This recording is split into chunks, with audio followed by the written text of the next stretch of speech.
Madam Premier, the Honourable Paula A. Cox, my colleague, Mr. Deputy Premier, Derek V. Burgess, all of my ministerial colleagues, members of the media, good afternoon. The trilogy of objectives that Madam Premier just identified as the new hallmark and lodestone of the administration was just indicated by Madam Premier. And the one that gives me most excitement is the item of prosperity.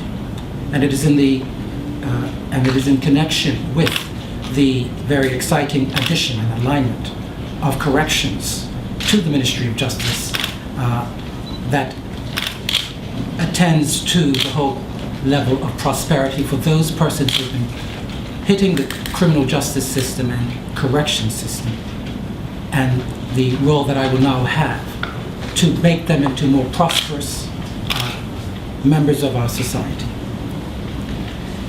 So in keeping with the government's ongoing commitment to address the increase in crime and to simultaneously bolster public confidence in the justice system, the Ministry of Justice has been appropriately reconfigured to close the gap between the courts, corrections, and probation services.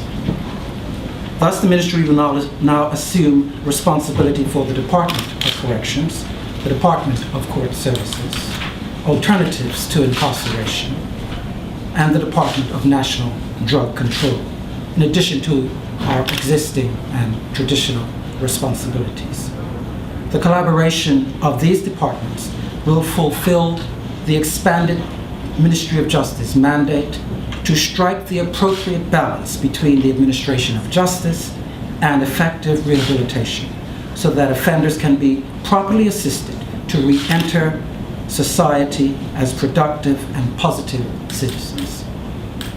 Indeed, the reform of offenders reflects the mission of the Department of Corrections and is complemented by the mandate of the Department of Court Services to prevent recidivism by providing assessment, supervision, rehabilitation, prevention, and restorative justice services in collaboration with the community partners and in compliance with Bermuda's criminal justice system. The rehabilitation component of the ministry is further strengthened by the reassignment of the Department of National Drug Control to the Ministry of Justice, where it will continue to lead the efforts to reduce alcohol abuse, tobacco use, and the problem of drug use by developing, administering, and supporting prevention, treatment, and rehabilitation programs.